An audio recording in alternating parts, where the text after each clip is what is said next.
আসসালামু আলাইকুম। Real village cooking চ্যানেলে সবাইকে ওয়েলকাম জানাচ্ছি। আমি একটা নতুন রেসিপি নিয়ে এসেছি আজকে। তো চলুন শুরু করা যাক।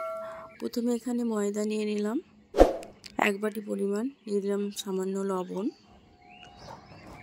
এবার অল্প অল্প করে জল দিয়ে ময়দাটা আমি মেখে নেব। পরোটা তো অনেক রকমের খেয়েছেন, একবার এইভাবে বানিয়ে দেখবেন, খেতে খুবই ভালো লাগবে। এখানে আমি ময়দাটা খুব ভালোভাবে মেখে নিয়েছি।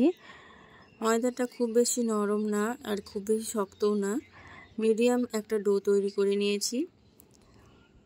এবার আমি লেচি কেটে নেব। এইভাবে হাতের তালুর মধ্যে দিয়ে গোল করে নিচ্ছি। ঠিক এইভাবে গোল করে নিতে হবে। এবার আমি যে পরোটার মধ্যে মশলা অ্যাড করব সেগুলোটা আমি রেডি করে নেব। নিয়ে নিচ্ছি একটা পেঁয়াজ কুচি নিয়ে নিয়েছি, আর এরকম সরু সরু করে কেটে নিয়েছি। এই দেখুন, খুবই সরু সরু করে কেটে নিতে হবে। আর নিয়ে নিয়েছি ধনেপাতা কুচি, একটা কাঁচা লঙ্কা কুচি। এবার ধনেপাতা কুচি, কাঁচা লঙ্কা কুচি আমি একসঙ্গে ভালোভাবে মিশিয়ে নেব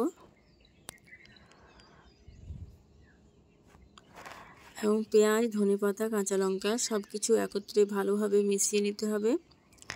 সামান্য লাল লঙ্কা গুঁড়ো দিয়ে দিলাম, লবণ দিয়ে দিলাম 1/2 চামচের কম। এবার দিয়ে দিচ্ছি চাট মশলা। আপনারা এখানে আমচুর পাউডারও ব্যবহার করতে পারেন। এবার কাঁচা লঙ্কাটাও ভালোভাবে মিশিয়ে নেব। সব কিছুকে ভালোভাবে মাখিয়ে নিতে হবে। এখানে মশলাটা আমি রেডি করে নিয়েছি।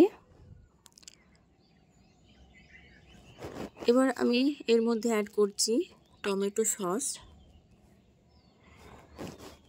টমেটো সস দিয়ে আবারও ভালোভাবে মিশিয়ে নিচ্ছি।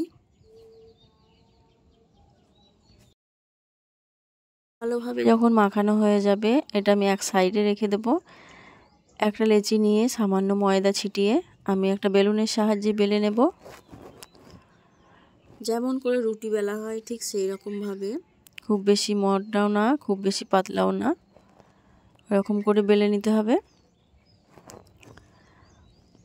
উপর থেকে আমি তেল দিয়ে দিচ্ছি, ভেজিটেবল অয়েল দিয়ে দিলাম। চারিপাশে ভালোভাবে লাগিয়ে নিতে হবে।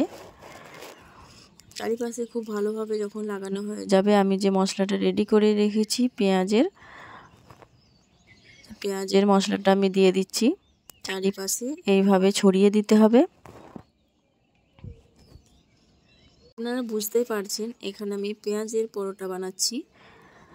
এতটাই টেস্টি হয় পরোটা, একবার বাড়িতে না বানালে আপনারা বিশ্বাসই করতে পারবেন না। চারিপাশে যখন খুব ভালোভাবে লাগানো হয়ে যাবে, আমি ধারগুলো সামান্য ফাঁকা রেখেছি, এইভাবে ফোল্ড করে নিতে হবে, রোলের মতো করে নিতে হবে। এইভাবে করে চেপে চেপে আমি রোলের মতো করে নিচ্ছি। এবার আঙুল দিয়ে খুব ভালোভাবে একটু এগুলো চেপে দিতে হবে। এইভাবে করে যখন এটা খুব ভালোভাবে ঠিক হয়ে যাবে, দু সাইডটাও এভাবে এক সাইড থেকে টেনে এনে এইভাবে মুড়ে দিচ্ছি।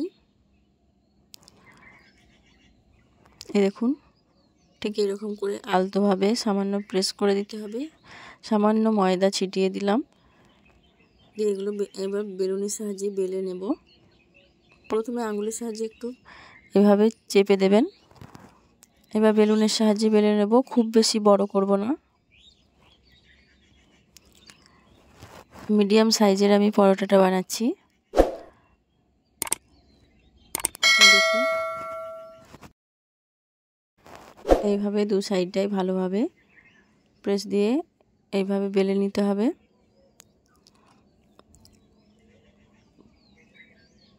এরকম করে আর একটাও বানিয়ে নেব। এই সাইডটা এইভাবে একটু আঙুল দিয়ে সেট করে নিতে হবে। এবার আমি এগুলো ভেজে নেব। এখানে ফ্রাই প্যান চাপিয়ে দিয়েছি, প্যানটা গরম হয়ে এলে এর মধ্যে অয়েল দিয়ে দিচ্ছি। অয়েল আমি চারিপাশে ভালোভাবে লাগিয়ে নেব একটা টিস্যু পেপারের সাহায্যে। আমি এখানে লো টু মিডিয়ামে রেখেছি গ্যাসের ফ্লেমটা। এবার একটা পরোটা দিয়ে দিচ্ছি। পরোটাটা এক সাইডটা হয়ে গেলে অপর সাইডটাও উল্টে দেব। এইভাবে উল্টে পাল্টে ভেজে নিতে হবে। এবার অপর থেকে সামান্য তেল দিয়ে দিতে হবে।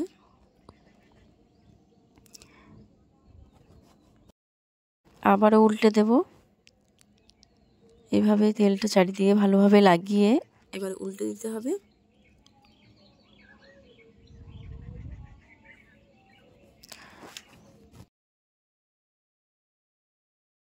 যখন ঠিক এরকম কালার চলে আসবে, ঠিক সেই পর্যায়ে আর কিছুক্ষণ রেখে এটাকে তুলে নিতে হবে। ঘরে থাকা সামান্য উপকরণ দিয়েই এই পরোটা বানিয়ে নিতে পারবেন কোনো ঝামেলা ছাড়াই। আর খেতে তো অসম্ভব টেস্টি এই পেঁয়াজের পরোটা। আপনারা তো লুচি পরোটা খেয়েছেন, এবার পেঁয়াজ দিয়ে এই পরোটা একবার বানিয়ে দেখবেন, খেতে খুবই ভালো লাগবে। এটা প্রায় ভাজা হয়ে গেছে, আমি এটাকে এবার তুলে নেব। একটা প্লেটের মধ্যে নিয়ে নিচ্ছি। এই দেখুন, আমি এখানে দুটো পরোটা বানিয়েছি, আপনারা বাড়িয়ে বা কমিয়েও নিতে পারেন। আপনারা সস দিয়ে বা মাংসের সঙ্গে খেতে পারেন, খেতে খুবই ভালো লাগবে। ব্রেকফাস্টে এই রেসিপি বানিয়ে দেখবেন বা বিকেলবেলায় হালকা টিফিন, খেতে খুবই ভালো লাগবে। আমি একটা ভেঙে দেখাচ্ছি। এই দেখুন, ভেতরটা খুবই নরম। আপনারা একবার বাড়িতে ট্রাই করে দেখবেন। আর যদি আমার রেসিপি ভালো লাগে তাহলে চ্যানেলটা সাবস্ক্রাইব করবেন এবং পাশে থাকা বেল আইকন প্রেস করবেন। তাহলে আজকের এই রেসিপি এখানেই শেষ করছি।